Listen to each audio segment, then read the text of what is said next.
this.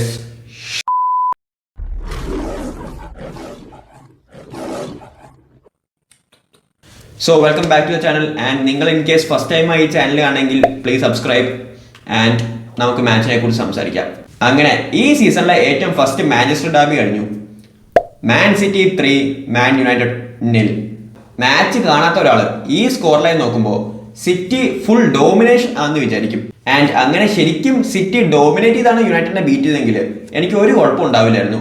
2-3 season മുമ്പുള്ള city യുണൈറ്റഡിനെ 3-0 തോപ്പിച്ചിരുന്നെങ്കിൽ എനിക്ക് ഞാൻ നേരത്തെ പറഞ്ഞ പോലെ ഒരു കുഴപ്പം ഉണ്ടാവില്ലായിരുന്നു. കാരണം അത് ഞാൻ എക്സ്പെക്ട് ചെയ്യുന്ന റിസൾട്ടാണ്. പക്ഷെ ഈ സിറ്റി അത്ര നല്ല ടീമല്ല. ടോട്ടൻഹാം ആയിട്ടും ബ്രൈറ്റൺ ആയിട്ടും ബാക്ക് ടു ബാക്ക് തോറ്റ ഒരു മാൻ സിറ്റിനെയാണ് മാൻ യുണൈറ്റഡ് കളിച്ചത്. ടേബിളിൽ യുണൈറ്റഡിനെക്കാട്ടും ബിലോ കിടക്കുന്ന സിറ്റീനെ. ആൻഡ് ഈ മാച്ച് ജയിക്കാൻ യുണൈറ്റഡിന് നല്ല സ്കോപ്പ് ഉണ്ടെന്നും ഞാൻ വിചാരിച്ചു. പക്ഷേ നോപ്പ്. ഫുൾ ടൈം ആയപ്പോൾ 3-0. ആൻഡ് ഗോൾസ് സ്കോർ ചെയ്തോ ഫിൽഫോർഡും എർലിംഗ് ഹാലൻഡും. അഗൈൻ എത്രാമത്തെ പ്രാവശ്യമാണ് ഇവർ രണ്ടുപേരും ഈ ഫിക്സ്ചറിൽ ഗോൾ സ്കോർ ചെയ്യണത്. കണ്ട് എനിക്ക് തന്നെ മടുത്തു. ഞാൻ ഈ കളിയിലെ പ്ലെയേഴ്സിന്റെ പെർഫോമൻസിനെ കുറിച്ച് ഞാൻ സംസാരിക്കാം. അതിനു മുമ്പ് വേറൊരു കാര്യം. റൂബൻ അമോറിം ബ്രദർ, എന്താണ് താങ്കളുടെ ഉദ്ദേശം എന്ന് എനിക്ക് അറിഞ്ഞാൽ കൊള്ളാമെന്നുണ്ട്. കാരണം എനിക്ക് ഫീൽ ചെയ്യണത് അമോറിം ഇന്റൻഷനലി സാക്ക് ആവാൻ വേണ്ടി നോക്കുവാണെന്നാണ്. എന്ത് തേങ്ങയായിരുന്നു ആ ലൈനപ്പ്. ബയൻഡിയറിന്റെയും ഒനാനയുടെയും ചവർ പെർഫോമൻസ് കാരണം പുതിയൊരു ഗോൾ കീപ്പറിനെ മേടിച്ചു. ഇന്നത്തെ പുള്ളിനെ ബെഞ്ചിലിട്ടിട്ട് ബയൻഡിയറിനെ സ്റ്റാർട്ട് ചെയ്തേക്കണു. ഇതിന്റെ റീസൺ എന്താണെന്ന് എനിക്കൊരു ഐഡിയ ഇല്ല. കുറെ പേര് ലേമൻസിന്റെ ഏജ് ഒരു എക്സ്ക്യൂസ് ആയിട്ട് പറയുന്നുണ്ട്. വേറെ കുറെ പേര് പറയണു പ്രീമിയർ ലീഗിൽ കളിച്ച് ലേമൻസിന് ഒരു എക്സ്പീരിയൻസും ഇല്ലല്ലോ, പിന്നെ സിറ്റി ആയിട്ടുള്ള ഗെയിമില് ഇങ്ങനത്തെ ഒരു ഹൈ പ്രൊഫൈൽ ഗെയിമില് എങ്ങനെ ലേമൻസിനെ സ്റ്റാർട്ട് ചെയ്യാൻ പറ്റുന്ന. റിയലി സിറ്റിയുടെ ഗോൾ കീപ്പറായിട്ട് സ്റ്റാർട്ട് ചെയ്തത് ഡൊണറൂമയാണ്.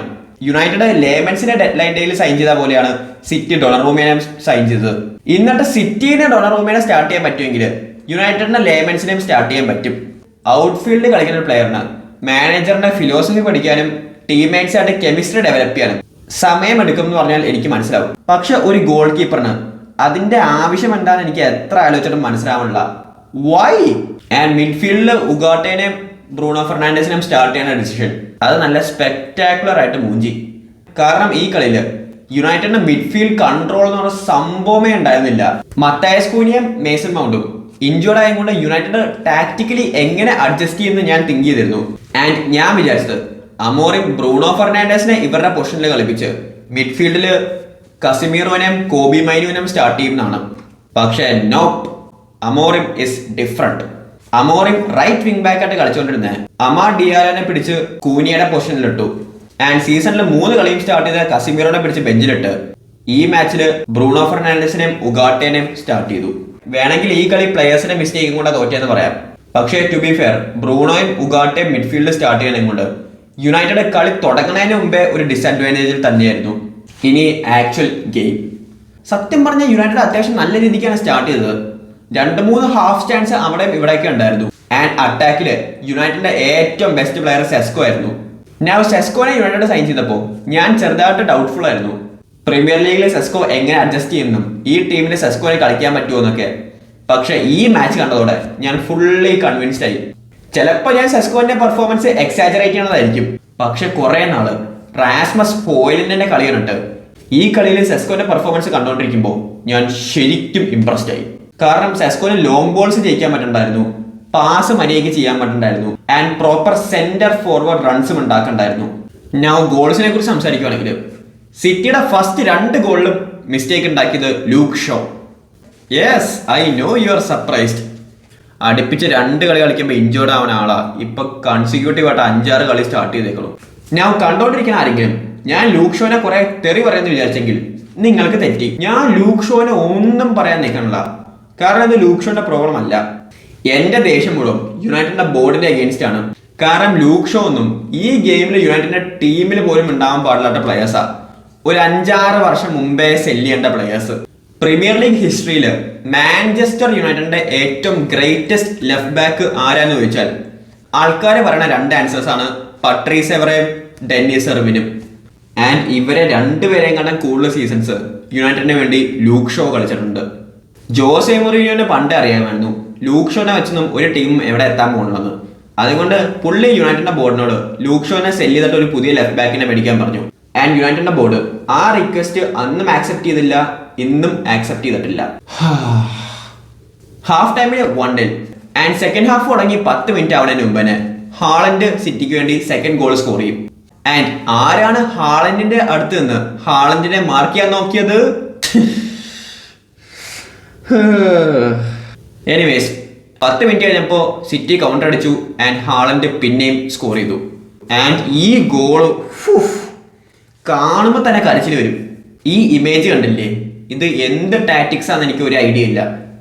ആൻഡ് നിങ്ങളെല്ലാവരും ഹാളൻഡിന്റെ ഈ 2 ഗോൾസിൽ ഫോക്കസ് ചെയ്യുക. എന്റെ ക്വസ്റ്റ്യൻ ഇതാണ്, ഈ പൊസിഷൻസിലെത്തിയാൽ ഏതെങ്കിലും ഒരു യുണൈറ്റഡ് പ്ലെയർ സ്കോർ ചെയ്യുമെന്ന് നിങ്ങൾക്ക് ഉറപ്പുണ്ടോ? ഈ കളിയിലെ 3rd ഗോള് ഹാളൻഡ് എവിടെ നിന്നാണോ സ്കോർ ചെയ്തത് ആ കറക്റ്റ് പൊസിഷനിലായിരുന്നു എംബോയ്മയ്ക്കും ഒരു ചാൻസ് ഉണ്ടായിരുന്നു ഫസ്റ്റ് ഹാഫിൽ. ആൻഡ് എംബോയ്മോ അത് മിസ് ചെയ്തു. ഹാളൻഡ് ഈ കളിയിലെ സെക്കൻഡ് ഗോൾ സ്കോർ ചെയ്ത അതേ സ്ഥലത്താണ് സെസ്കോന് ഒരു ചാൻസ് ഉണ്ടായിരുന്നത്. ആൻഡ് സെസ്കോയും അത് മിസ് ചെയ്തു. ഓൾദോ സ്കോർ ചെയ്തിരുന്നെങ്കിലും 2 ഗോളും കൗണ്ട് ചെയ്യില്ല, കാരണം ഒരെണ്ണം ഓഫ് സൈഡും ഒരെണ്ണം ഹാൻഡ് ബോളും ആയിരുന്നു. പക്ഷേ ഞാൻ ഉദ്ദേശിച്ചത് എന്താണെന്ന് വെച്ചാൽ ഹാളൻഡ് സ്കോർ ചെയ്ത ഈ 2 ഗോൾസ് യുണൈറ്റഡിന്റെ ഏതെങ്കിലും ഒരു അറ്റാക്കർ സ്കോർ ചെയ്യുന്ന എനിക്ക് യാതൊരുവിധ കോൺഫിഡൻസും ഇല്ല. ആൻഡ് യുണൈറ്റഡിന്റെ അടുത്ത മാച്ച് വരെ എല്ലാവരും ഡിസ്കസ് ചെയ്യാൻ പോണ പോയിന്റ് അമോറിന്റെ ഫ്യൂച്ചർ ആയിരിക്കും. ആൻഡ് ഞാൻ ഇപ്പോഴും അമോറിം ഔട്ട് അല്ല, ഇപ്പോഴും എനിക്ക് പുള്ളിയിൽ കോൺഫിഡൻസ് ഉണ്ട്.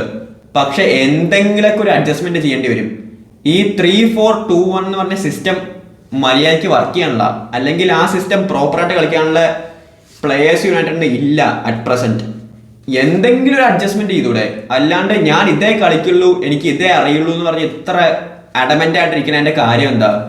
ഇതിപ്പോ സിസ്റ്റത്തിൽ ഒരു അഡ്ജസ്റ്റ്മെന്റും ചേഞ്ചും ഇല്ലെങ്കിൽ പ്രോബബ്ലി അമോറിനെ തന്നെയായിരിക്കും യുണൈറ്റഡ് ചേഞ്ച് ചെയ്യണത്. ആൻഡ് അമോറിന്റെ സ്റ്റാറ്റ്സും ഭയങ്കര ഹൊറിബിൾ ആണ്.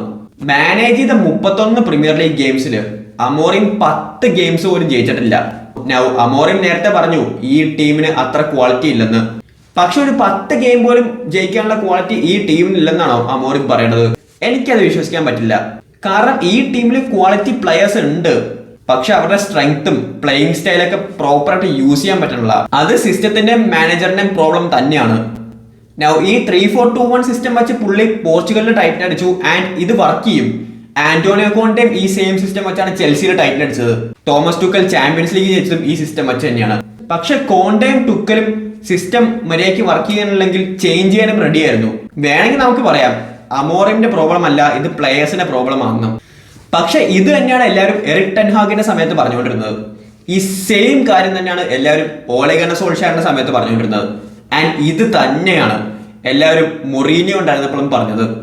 ആൻഡ് അവരെല്ലാവരും സാക്ഡായി. ഇങ്ങനെ പോയാൽ അമോറിന്റെ ഫ്യൂച്ചറും അത് തന്നെയായിരിക്കും. So Amorim, I still believe in you. പക്ഷേ കമോൺ, ഇതിനെക്കാട്ടും ബെറ്റർ ആയിട്ട് എന്തെങ്കിലുമൊക്കെ പ്രൊഡ്യൂസ് ചെയ്യേണ്ടി വരും. ആൻഡ് യുണൈറ്റഡ് ഫാൻസ് എന്ന നിലയ്ക്ക് നമുക്ക് കളി കണ്ട് പോസിറ്റീവായിട്ട് ചില്ല് ചെയ്തിരിക്കാൻ പോലും പറ്റില്ല. സമ്മർ ട്രാൻസ്ഫർ വിൻഡോ കണ്ട് എല്ലാവരും എക്സൈറ്റഡ് ആയി. ആർസണലായിട്ടുള്ള ഫസ്റ്റ് ഗെയിം തോറ്റെങ്കിലും പെർഫോമൻസ് കണ്ട് എല്ലാവരും എക്സൈറ്റഡ് ആയി. അത് കഴിഞ്ഞ് ഫുൾഹാമായിട്ടുള്ള ആ ഗെയിം എല്ലാ പോസിറ്റീവ്സും പോയി. പിന്നെ ബേൺലി ആയിട്ട് കഷ്ടപ്പെട്ടാണെങ്കിലും ജയിച്ചു, അത് കണ്ട് എല്ലാവരും എക്സൈറ്റഡ് ആയി. ആൻഡ് ഇപ്പൊ സിറ്റി ആയിട്ടുള്ള ഇങ്ങനത്തെ ഒരു ഗെയിം, ഇങ്ങനത്തെ ഒരു ഡിഫീറ്റ്, എല്ലാ പോസിറ്റിവിറ്റിയും പോയില്ലേ. ഇനി അടുത്ത ഫിക്സേഴ്സ് നോക്കുമ്പോൾ അതിൽ ചെൽസിയും ഉണ്ട്, ലിവർപൂളും ഉണ്ട്. ആൻഡ് സിറ്റി ആയിട്ടുള്ള ഈ ഗെയിം പോലെയാണ് ചെൽസിയും ലിവർപൂളുമായിട്ട് യുണൈറ്റഡ് കളിക്കാൻ പോണെങ്കിൽ മിക്കവാറും അടുത്ത ഇന്റർനാഷണൽ ബ്രേക്ക് ആകുമ്പോൾ ഒരു പുതിയ മാനേജറിനെ യുണൈറ്റഡിന് സെർച്ച് ചെയ്യേണ്ടി വരും. കുറെ ഫാൻസ് ഓൾറെഡി അമോറിം ഔട്ടായി കഴിഞ്ഞു. അവർക്ക് വേണ്ടതും ഒരു പുതിയ മാനേജറിനെ തന്നെയാണ്. ആൻഡ് യുണൈറ്റഡ് മാനേജേഴ്സിനെ ഹയറും സാക്കും ചെയ്യണ ഈ സൈക്കിള് ബ്രേക്ക് ചെയ്യാൻ പോണത് ഏത് മാനേജർ ആയിരിക്കും? ആർക്കറിയാം. സോ അതായിരുന്നു ഈ മാച്ചിനെ കുറിച്ച് എൻ്റെ ഒപ്പീനിയൻ. നിങ്ങളുടെ ഒപ്പീനിയൻ കമന്റ് സെക്ഷനിൽ മെൻഷൻ ചെയ്യുക. ഓൾസോ ഇത് ഒരു instant match reaction type video ആയിരുന്നു. ഈ മാൻ സിറ്റി മാൻ യുണൈറ്റഡ് മാച്ചിന്റെ തറോ ടാക്ടിക്കൽ ബ്രേക്ക് ഡൗൺ ഈ വീക്ക് തന്നെ വരണ്ടാവും. ആൻഡ് നിങ്ങൾ ഇത് വാച്ച് ചെയ്ത പോലെ അതും വാച്ച് ചെയ്യുക. Also subscribe.